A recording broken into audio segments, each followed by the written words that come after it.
from the speech audience.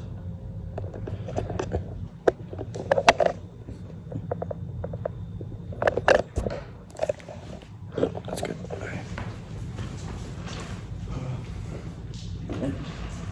Good afternoon, everyone. My name is Enrique Mejia, and I was fat when I was younger.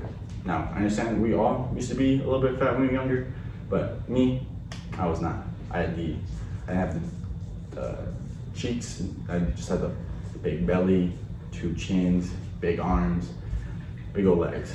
I was a big kid. But as I got older, I started to see more of myself. When I got into high school, I started playing basketball, and it just went out there. I started working out a lot more, and I was able to run a 6-minute mile, bench 185. Then now I'm playing varsity basketball. So today I'm here to inform you guys of the 3 things that I focused to get on my body to get how I wanted. Those things are getting the right amount of sleep, getting the correct amount of calories in, and understanding how the muscles grow. To get started, let's start on the one thing that everyone does that takes up 1/3 of your life: sleep. Getting adequate sleep is the first step in the journey towards weight loss. This is because if you're not getting adequate sleep, which is 7 to 9 hours, you will be reducing the amount of weight loss that you're attaining drastically. You will also be overeating a lot more. Rob Newsom from the Sleep Foundation in this article about weight loss and sleep suggests keeping a regular schedule so as to not cause any changes in metabolism. He also suggests to sleep in a dark environment, not near any artificial light, such as a bedside lamp or a TV, because it is associated with an increased risk in weight gain and obesity. He also suggests being an early bird because people with late bedtimes often overeat and are at higher risk for gaining weight.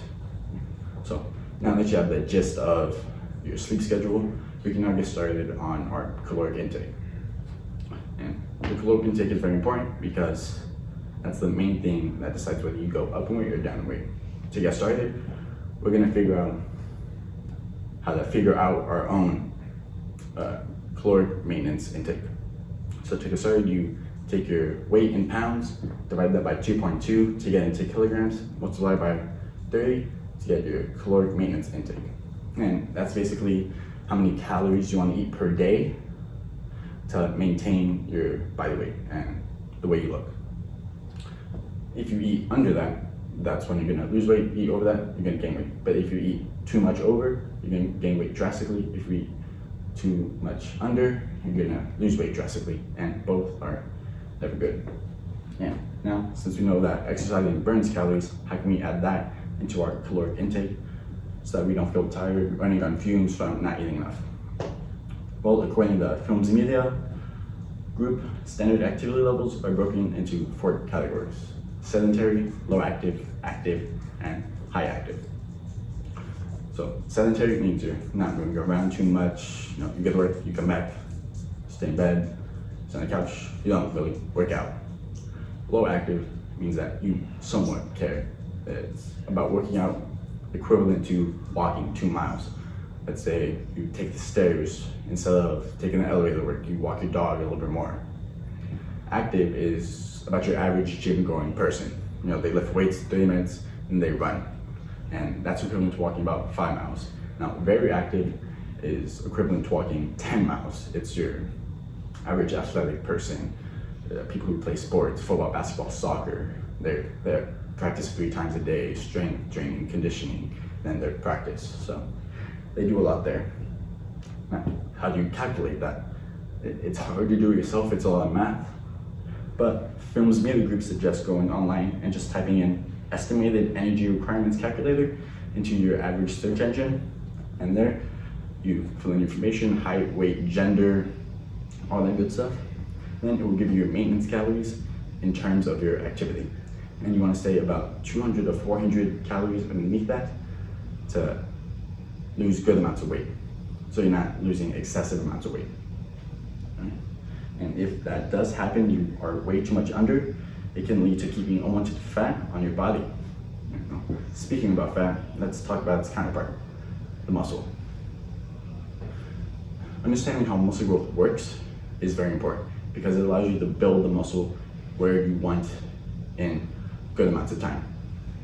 On page 247 of Nutrition and Enhanced Sports Performance, edited by Shadan K. Sen, it explains that muscle growth occurs when the muscle is under stress, such as lifting weights. And once under stress, the muscle fibers are going to tear.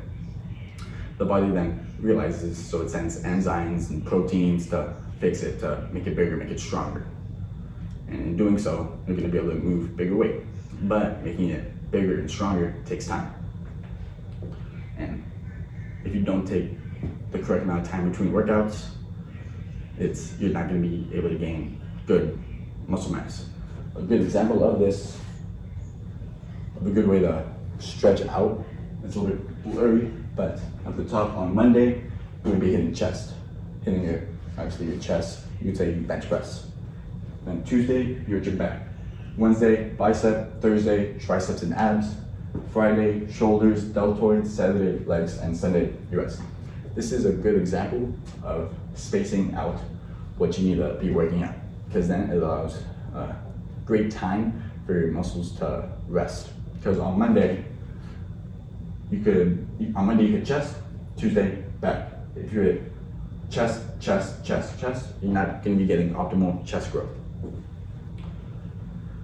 Well, now that you know the 3 key components of losing weight, which are sleeping enough, getting your calorie intake in, and how muscle growth works, you are now able to start on your own weight loss journey.